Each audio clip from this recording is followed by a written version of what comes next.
But Larry, what is so important right now is the attack on Kuwait, which is getting too devastating for Kuwait. And if let's assume they try to do something underground against Kuwait, what are the capabilities of Kuwait of defending itself underground? Zero, or close to zero.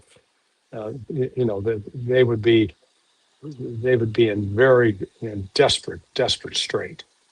Um, the It looks like the ruling family in Kuwait is evacuating.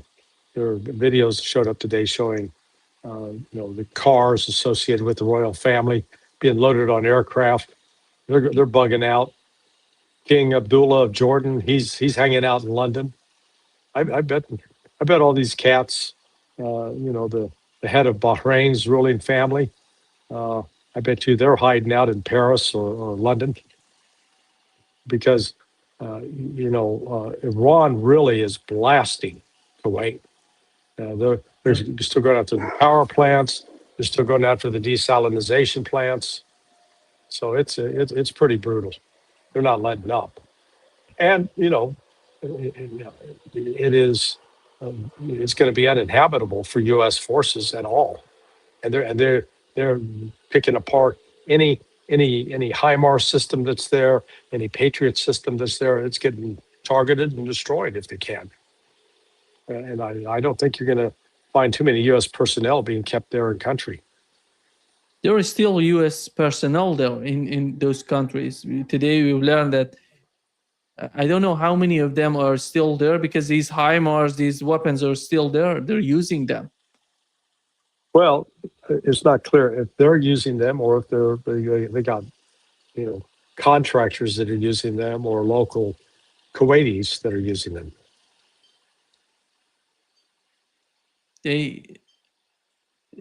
Today was reported that the Amazon data center in Bahrain was destroyed. At least the photo came out showing that, the devastation, and these countries, it's huge what's going on in the region, Larry, economically. Yeah. And no, Iran's strategy is to crush them. Yeah, they're going to make them uninhabitable unless they align themselves with Iran and they stop being used as a proxy by the United States.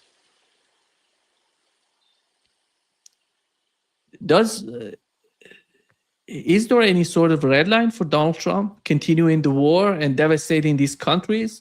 You said the leadership maybe they're leaving the country, but how about the people? They're living there and we've seen no evidence that Trump has a red line.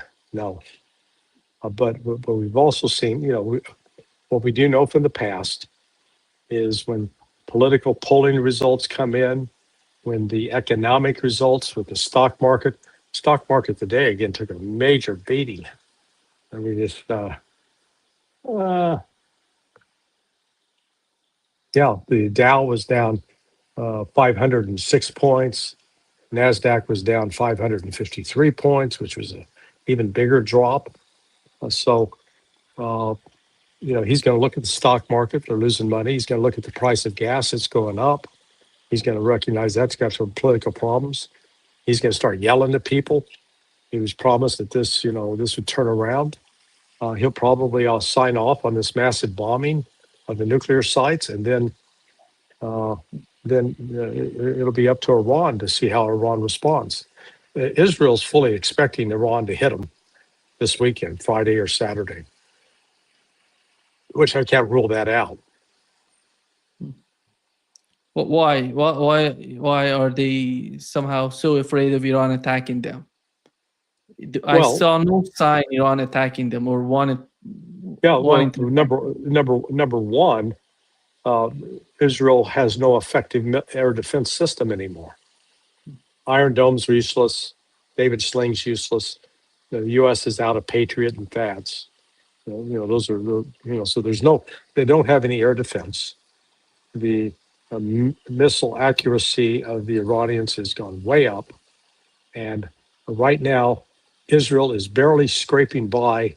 It's got two critical oil refineries that basically produce diesel and jet fuel. One's in Ashdod and the bigger one's in Haifa. Both were damaged during the first 42 days, but they're still able to operate to some extent. If they get hit again and taken out, then Israel's not going to have any jet fuel or diesel. No jet fuel, no combat air operations, no diesel, no ground operations. And there's not like there's some other alternative out there that they can tap into.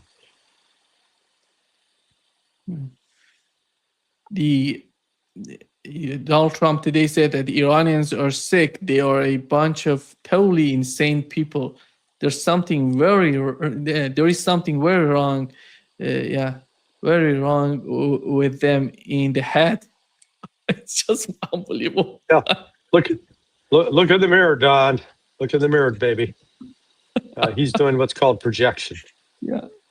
The only reason Iran is doing what Iran is doing is it was attacked out of the blue. It was involved with negotiations. It was negotiating and doing honest negotiations, and then the United States launched a murderous attack to assassinate, try to decapitate the leadership and destroy the Iranian society, and it failed. And now Trump's got to pay the price for his failure. Here is what he said about the nuclear, program in Saudi Arabia. He says the civil nuclear deal, and he says there will be no enrichment of material in Saudi Arabia, but they're going to have something like UAE. They're going to have a nuclear program like UAE, but with no enrichment. And they're going to have it if they accept the Abraham Accords. Here is Donald Trump, when they're fighting a very, challenging war right now. He's talking about the nuclear program, but if you wanted that nuclear program, you have to normalize your relationship with Israel. Do you feel that Saudi Arabia is on that path, or is changing its mind toward its policy, with Israel? Well, okay. Number one, they don't have a nuclear power plant right now. Number two, the minimal time to build such a plant is at least 5 years. And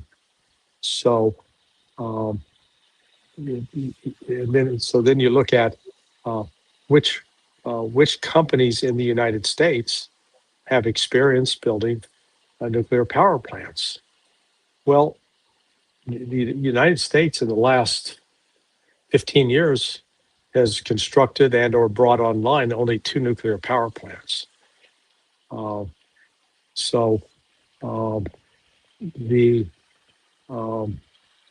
United States would want to, get.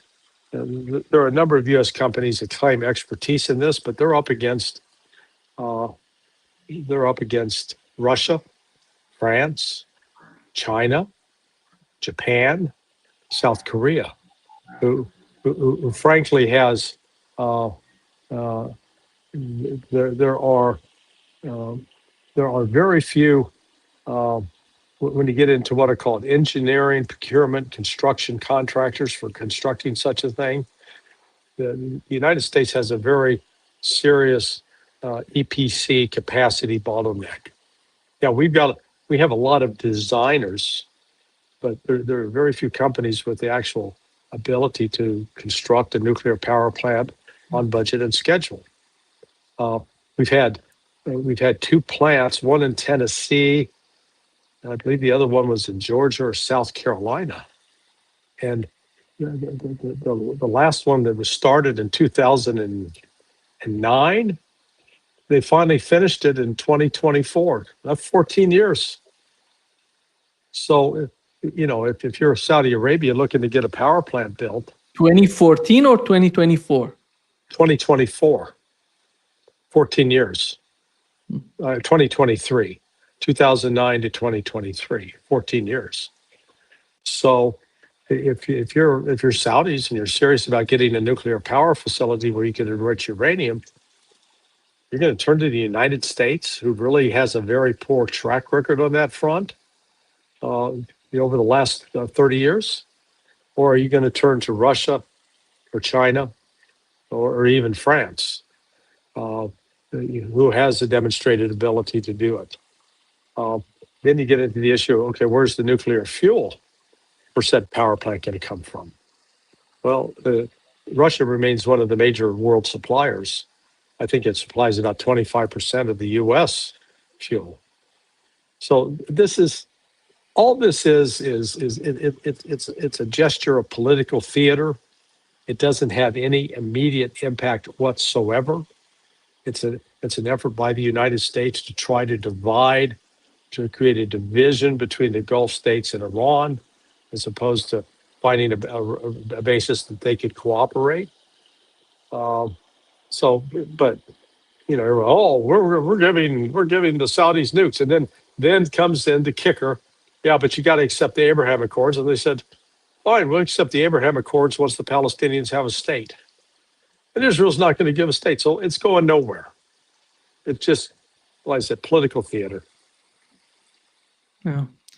It seems that next week Benjamin Netanyahu going to meet with Donald Trump, and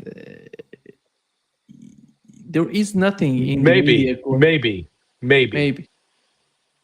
Why is that? Still, because it's still up in the air. Remember, J.D. Vance was trying to block him from coming.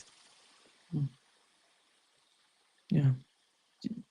Did you watch that video that Pete Hegseth is talking about Iran? Is they don't want to negotiate? They're not serious in negotiation. Look at the face of J.D. Vance. It's just what this guy is talking about. Yeah. He was somehow surprised with what Pete Hegseth was talking about. Yeah, I didn't see that video. Yeah. It was the face of J.D. Vance was so strange. It's somehow, so surprised with what. But after all, the whole case, Larry, right now is that there is no negotiations, there is no talk, or if there is some sort of thing behind the scene, there is no sign in Iran that they're going to accept anything. And with Yemen, it's so much complicated right now because the Strait of Hormuz, the closure of the Strait of Hormuz is somehow helping Yemen to make its case against Saudi Arabia, to put a lot of pressure on Saudi Arabia. Okay, you said it's complicated. Explain to me what's complicated about this. Which one? About the Yemen and Saudi. You said it's complicated. What's complicated about it? No, I said it's complicated because for the United States, it's complicated to deal with because Donald Trump, if he decides to go against them, he has to open a new front against Yemen. I don't see Saudi Arabia being able to defeat Yemen. So Pakistan doesn't want to join the fight. I agree with you so far. Yeah. Then here comes the question. The difficulty for Donald Trump is that this is the best moment for Yemen. They can enjoy, the situation that between the United States and Iran and put pressure on Saudi Arabia, crush their economy. They were not able to do it before. It's been interesting. We haven't really seen much of a Saudi response since their two ships were attacked yesterday, and it appears the Ansar Allah continues to preclude any tanker carrying Saudi oil from leaving Bab el-Mandab or leaving through the strait at Bab el-Mandab. The gate of lamentation. I love that. Yeah. And the Suez Canal, looking at the Suez Canal, it is not going to resolve the problem that Saudi Arabia is facing right now. It gives the Saudis an outlet. They're not closed off. It's just gonna add time to the oil leaving Saudi Arabia. It's going to take an additional 40 days to get to Asia, which is their primary market, or that's where the money is.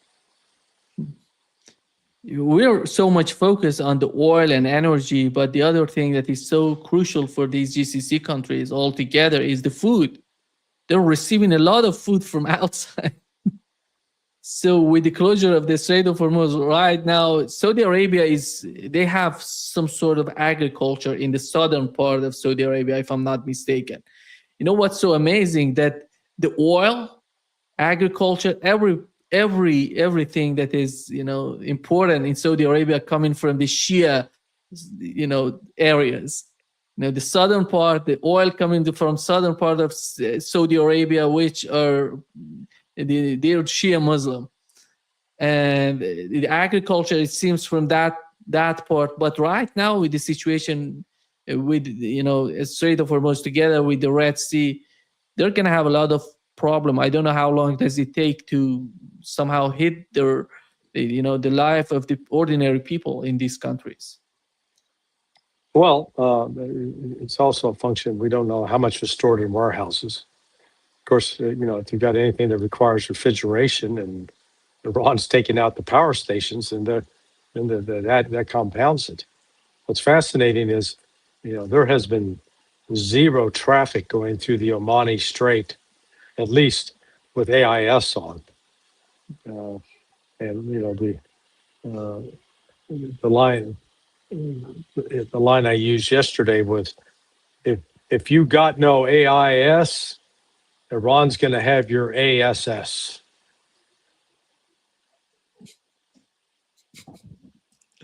Yeah. Okay, good. You're laughing at my jokes. That's good. Yeah. humor the old man. Yeah. Larry, the war is, look at the situation right now. Do you think the war is getting somehow out of the hand of both sides? I would say is not the future of the war is not in the hand of Iranians, is not in the hand of the United States as well. Somehow both sides are losing the control, in my opinion. That is dangerous. Explain what you mean by losing control. Losing control, it means that Iran is fighting back and is hitting all of these countries because they believe that the United States is using, and they're using these GCC countries to attack Iran. But they don't have that sort of power to force the United States into some sort of position, to accept some sort of deal. Iranian position I'm talking about. The United States is the same. None of these two players are able to force each other into some sort of compromise. I disagree. Iran, by number one, eliminating the Gulf countries as a forward base of operations for the United States, severely constrains U.S. air operations. They're left to have to rely upon carrier operations or operations now from Israel. Israel doesn't want to get hit, but Israel believes it's going to get hit now because it is now hosting those aircraft that were formerly in Jordan, where we thought, they're safe in Jordan. They're not safe in Jordan. And so they're going to retreat to Israel, and they'll get hit in Israel, and they're not going to be safe in Israel either. So that leads to carrier operations. The unknown here is, does Iran have an effective anti-ship hypersonic missile that can actually hit one of those? They've got, all they have to do is hit one of the aircraft carriers and damage it severely, and the United States is going to get the hell out of there because they can't afford to lose another aircraft carrier. So if Iran's able to do that, it's going. So as I say, they've got some control over what they're doing, and they have been very strategic in their responses. They haven't been just launching missiles to hit anything. They've been, remember their first wave in the first 6 weeks of this war was to take out all the U.S. radar. They took out 19 radars and satellite communication systems. So they effectively severely disrupted the U.S. ability both to track launches, to track the threats, and to communicate among different units in a secure fashion. So now Iran is taking it to the next step, rendering those forward bases like Al Udeid, Al Isa, Al Salam, Al Dhafra, render them incapable of being used anymore, which then forces the United States back. And once you have to operate from Israel, I'm not sure what the distance is from Amman and Jordan to Jerusalem or to Tel Aviv, but I'm guessing maybe 250 miles. Well, remember the effective combat range of an F-35 is 550 miles. So if it takes off from Israel, let's say Nevatim, what's the distance from Nevatim to Amman, Jordan? Once it takes off from there, it's got to be refueled immediately. And then it's got at least one more air refueling. It's got to do at least 2 air refuelings before it even gets to the eastern coast of, say, Saudi Arabia, Qatar, Bahrain, where it could then launch Tomahawks or JASSMs into the interior of Iran. Then they got to turn back and get refueled at least 2 times to get home. So I'm saying it's one thing if you take off from Prince Saud Air Base, you only have to worry about 1 air refueling. Now you're going to have to worry about maybe 4. So it complicates U.S. air operations. Is the cost of the war an issue in Washington, or they don't have any problem with that? It should be, but so far it hasn't. It definitely should be, but because Pete Hegseth was suggesting that the cost was only like $35 trillion. No, it's $35 billion. No, it's closer to 100 billion, at least. And so they're lowballing it deliberately. It seems to me that Donald Trump is somehow getting to the point that just ignoring the midterm elections. It says, so the Congress is just, I don't care about the Congress. They're going to win, and then the Senate going to be mine. So that's not going to be a big deal for me, because the continuation of the war is suggesting that, and is somehow ignoring the midterm elections. Yeah, well, in trying to predict elections this far out, we still got quite a ways to go. And a lot can change in the next 2 months, but the trajectory as it is now would certainly imply that it's going to take, it's going to be bad news for the Republicans. Now, again, that could change.